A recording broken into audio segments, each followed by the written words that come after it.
Del legado del padre Ángel Villaronga, Conflictos Humanos.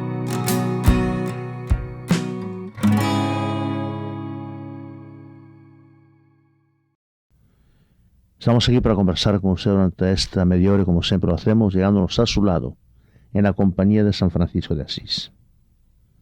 Dios excelso, Señor mío Jesucristo, ilumina, te lo pido humildemente, las tinieblas de mi alma. Dame fe recta, esperanza cierta y caridad perfecta. Haz que te conozca, Señor, y que en todo proceda según tu santa voluntad. Quiero tratar un tema hoy para hablar de algo que encontramos en el Evangelio y que muchas veces no es lo que más entendemos o más aplicamos. Veo que cualquiera hoy maneja el Evangelio, no quiero decir que lo manipule, pero usa sus palabras, usa sus citas y no encontramos que realmente entendamos de verdad las exigencias radicales, serias del Evangelio. No entendemos sobre todo ciertas antinomias que el Evangelio nos pide. Para orientar nuestra vida, según el Evangelio, es de suma importancia tratar de comprender su significado respecto al hombre y a las aspiraciones humanas. ¿Cómo se presenta el mensaje del reino de Dios? Tratamos de usar palabras que la gente las acepte, de no contradecir los criterios existentes en el mundo en los cuales la gente vive inmersos. ¿Qué camino hemos de emprender para alcanzar la vida, la nueva vida que Cristo nos ofrece? Yo soy el camino, la verdad y la vida. Quien me siga a mí no andará en tinieblas. ¿Qué camino seguimos? ¿Puede cada uno escoger el que quiera o está ya señalado en el Evangelio? A diferencia de las enseñanzas que le propone la Iglesia, al hombre de hoy le resulta atractivo el mensaje evangélico, tal vez porque se ha formado una determinada idea de su significado en línea con sus propias aspiraciones. La opinión más común cree hallar en el Evangelio los ideales éticos que la humanidad necesita para su regeneración. Y se habla con frecuencia del humanismo evangélico, en contraposición al cristianismo que presenta la Iglesia, como si ésta hubiera traicionado el verdadero espíritu de Cristo. Hoy se acepta un evangelio que nos hable de amor y de humanidad, pero no de un evangelio que nos hable de cruz y de renuncias. Las negaciones que nos impone la ascética tradicional son consideradas como algo espúreo respecto a ese idealismo humanitario, a esa religión del corazón que pretendidamente nos predica Cristo. Y de hecho muchas personas no entienden ni siquiera la palabra ascesis y no entienden que haya que sacrificarse en la vida. En esta línea se mueven los que intentan redescubrir el Evangelio, liberándolo de adherencias que empañan su pureza. Es por supuesto muy encomiable que se intente acercar al Evangelio al hombre de hoy, mostrando sus afinidades con las aspiraciones profundas de su corazón y su capacidad de respuesta a sus inquietudes morales. Y eso lo va a encontrar en el Evangelio. Cualquier inquietud moral tendrá su respuesta en las páginas del Evangelio. Cualquier aspiración profunda va a encontrar su respuesta en el Evangelio, pero no nos quedemos en la epidermis. No busquemos aquello que se aviene a lo que yo estoy pensando o a lo que yo quiero. Cabe preguntarse si no se pasa por alto el núcleo esencial del mensaje evangélico, que habla precisamente de grandes negaciones y renuncias, y cabe preguntarse sobre todo si se ha comprendido bien el sentido auténtico de ese humanismo evangélico. No por buscar la renuncia por renuncia. No, la esencia del Evangelio y de Cristo no es el dolorismo de ninguna manera. es el amor. Pero el amor, para que sea limpio y puro, tiene que ser purificado. Tiene que pasar por la criba de muchas negaciones. Y cuando el Evangelio habla de renuncias, de negaciones, no lo pone como un fin en sí mismo, negarse por negarse, sacrificarse por sacrificarse, sino como un medio para liberarnos de lo que nos impide llegar a vivir en plenitud ese mensaje evangélico. Es cierto que Cristo se presenta ante el hombre como el camino, la verdad y la vida que necesita. Pero ¿qué sentido damos a estas grandes palabras? Camino, verdad y vida. ¿Corresponden a la idea que nos hacemos los hombres de esos horizontes o es algo muy distinto? Porque existe siempre la propensión, hoy más que nunca, a entender las palabras de Cristo al modo y manera de las palabras humanas. Y cuando esto ocurre, se corre el gran peligro de convertir el Evangelio en una simple ética de altos valores humanos, o peor aún, en una filosofía de meros sentimientos sociales y filantrópicos. Y este es el peligro que hay cuando tanta gente, a veces sin preparación, sin vida espiritual, sin recogimiento interior, sin espíritu de oración, tienen los evangelios en sus manos. Porque entonces los toman por sus aplicaciones más inmediatas, pero para llegar al meollo del mensaje evangélico hay que entender todo el evangelio. Ante la inquietud humana que busca en Cristo su respuesta, una cosa debe quedar bien clara.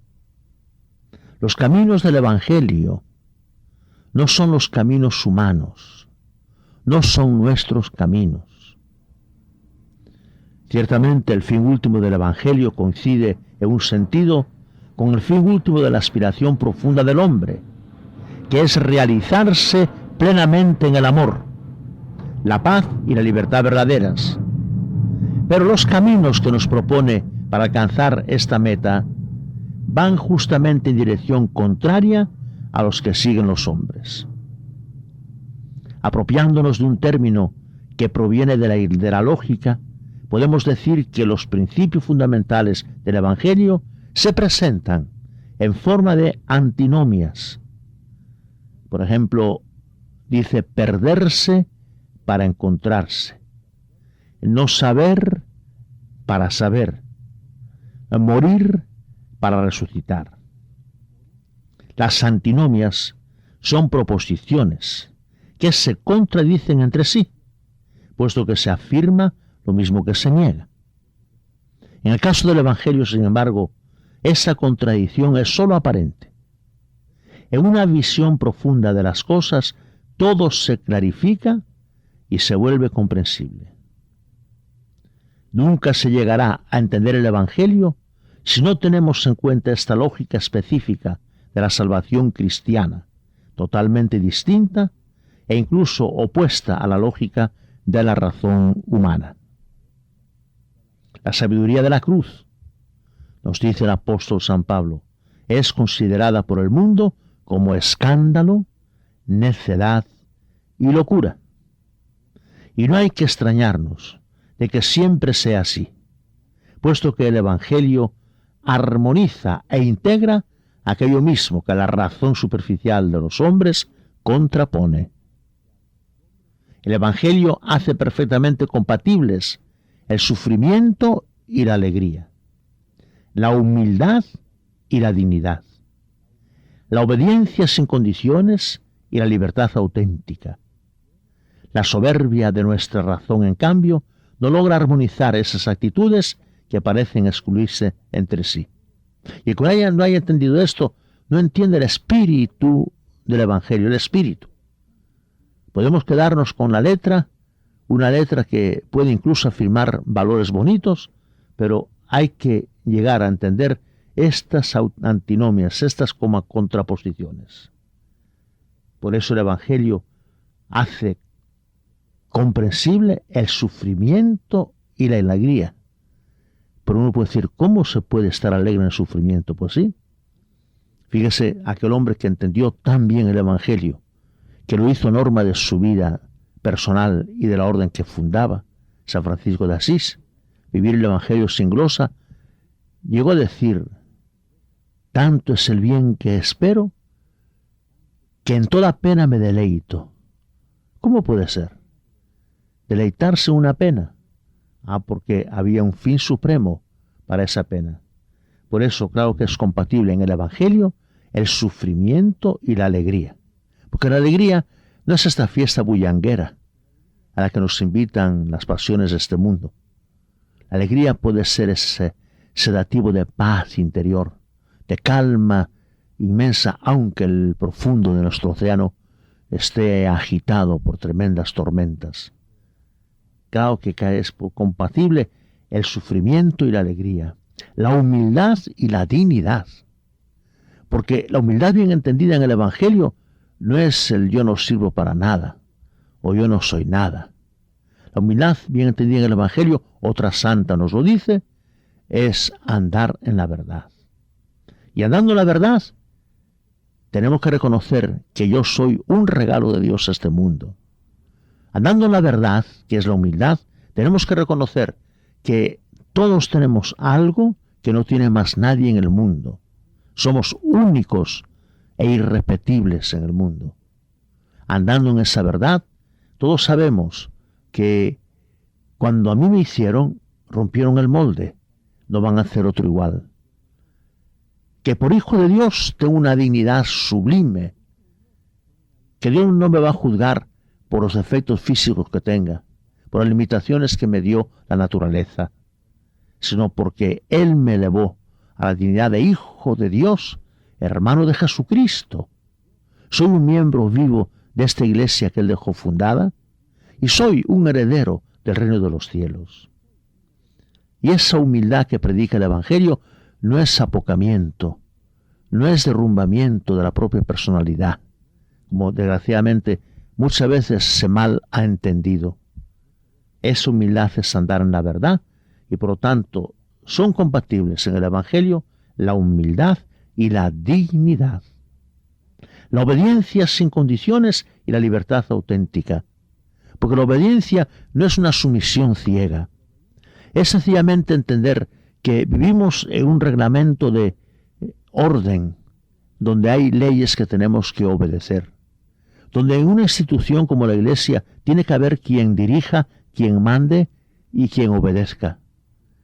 Y que en el sentido de la obediencia, pues entendemos que al yo obedecer sin condiciones, quedo libre, totalmente libre. Soy un hombre libre. Porque la obediencia no es una cosa negativa para mi vida. Es el aspecto más positivo que yo pueda encontrar para darme una auténtica libertad, que no es libertinaje. No es hacer lo que me venga en gana. No es hacer lo que me guste ahora y después no me guste. Si yo vivo en obediencia, me sentaré libre porque la desobediencia es el pecado. Y cada pecado es una cadena que me envuelve, que me ata, que me esclaviza. Por eso el Evangelio hace compatible la obediencia sin condiciones y la libertad auténtica.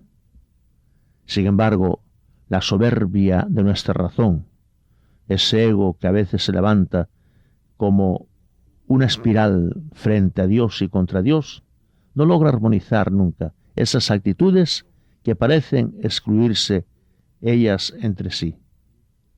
El Evangelio realiza los verdaderos ideales del hombre, negando sus tendencias naturales y espontáneas, como si el camino recto de la naturaleza fuese el equivocado. El sentir común de los hombres, por el contrario, solo comprende que las aspiraciones legítimas del alma humana se consiguen, al igual que cualquier otro fin natural, satisfaciendo de inmediato nuestras tendencias. Es otro aspecto completamente básico y fundamental en el Evangelio. Él realiza los verdaderos ideales del hombre, pero negando sus tendencias naturales y espontáneas, porque el Evangelio entiende y conoce y sabe que al estar Cristo en el medio, ¿Cristo a qué vino? Vino a redimirnos del pecado. Y el pecado es una realidad que existe en el mundo. Dios hizo un orden perfecto y una armonía perfecta incluso en los seres humanos que creó Adán y Eva. ¡Qué armonía tan linda! Cuando dice la Escritura que Dios bajaba a las avenidas del paraíso para pasear, conversando con Adán y con Eva. Qué armonía en todo. Pero vino el pecado y rompió esa armonía, rompió esa obediencia. Y el pecado entonces introdujo tendencias. No es que convirtiera en esencialmente la naturaleza humana. No, no tenemos un principio de maldad en nosotros y otro de bondad, no es cierto. Pero sí es cierto que sí quedó una tendencia al pecado, una orientación al pecado. Entonces el Evangelio realiza los ideales del hombre negando esas tendencias naturales y espontáneas. Por tendencia espontánea, que ya quizá yo quiera coger una cosa que no es mía, pero tengo que dominarme. Comer en exceso, tengo que dominarme. Desear en el corazón una mujer del prójimo, tengo que dominarme. Por tendencia natural y espontánea. Como si el camino recto de la naturaleza fuese el equivocado. Pero no porque sea una naturaleza mala, sino porque en el corazón del hombre, lo decía Jesús, comienza el pecado y el corazón está inclinado hacia el mal. Sin embargo, entre los hombres pues no es así. Piensan, ¿verdad?, que cualquier otro fin natural se satisface de inmediato siguiendo nuestras tendencias, y eso pues no lo puede admitir el Evangelio.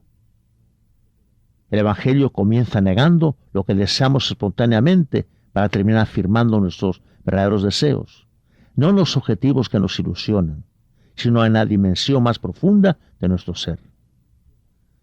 La trayectoria de la inquietud humana tiene un sentido justamente opuesto, porque comenzamos secundando nuestro deseo de felicidad sin trabas ni condicionamientos, para terminar reconociendo la imposibilidad de darles cumplimiento. No hay vida más feliz que aquella que sigue el camino del Evangelio.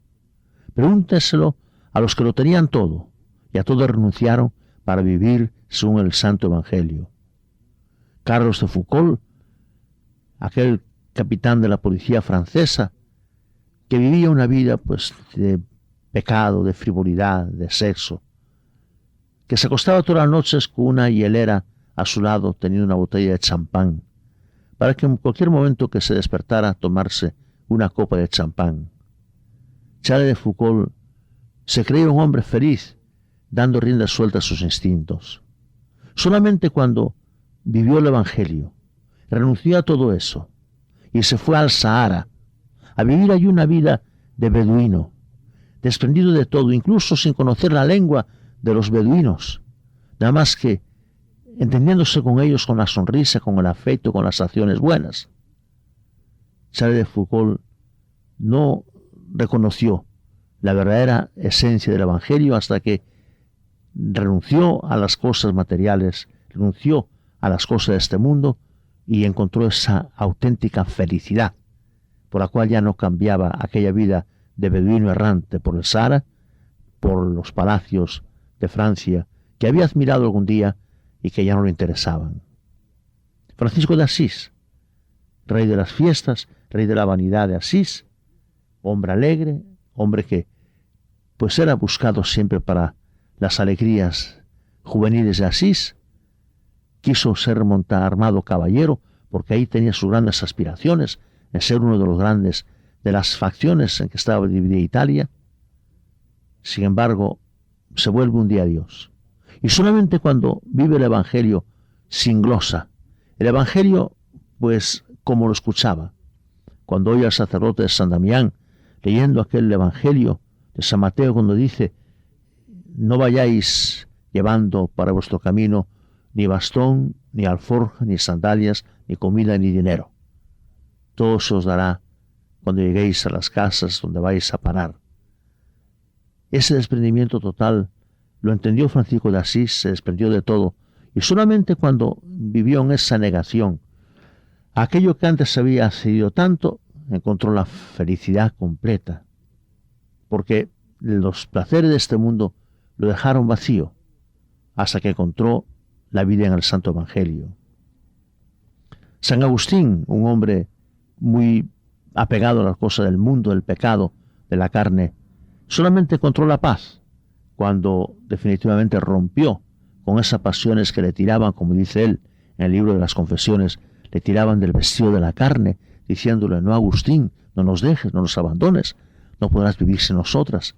Hasta que no rompió con eso y vivió el Evangelio, no encontró esa auténtica y total y verdadera felicidad. Lo que es para la gente escándalo, necedad y locura, es para los cristianos el camino de la verdadera felicidad, de la auténtica libertad interior. Y vamos a ver, ¿verdad?, esas antinomias, esas contradicciones aparentes, perderse para encontrarse, no saber para saber, morir para resucitar.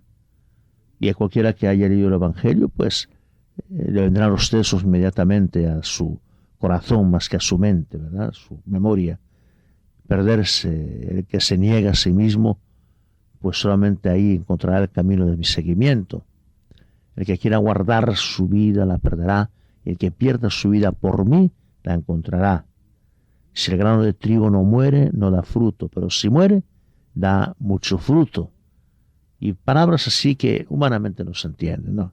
Si vamos con criterios humanos, buscando pues un libro de ética y de buenas formas en el Evangelio, las vamos a encontrar definitivamente. Las vamos a encontrar porque el Evangelio no nos va a enseñar nada malo, pero no vamos a llegar al meollo, a la médula del mensaje evangélico, y si por ende no vamos a llegar a lo auténticamente necesario para andar en los caminos del reino, y para con nuestra vida y nuestra conducta, que es observada por los demás, pues traer a otros al reino. Venga a nosotros tu reino, rezamos, pero decimos casi como que pedimos que lo traiga Él, pero Él ya hizo su parte. Cristo ya no puede hacer más, ya hizo su parte. Ahora nos tiene a nosotros, su relevo, sus suplentes. Y somos nosotros los que tenemos que traer el reino.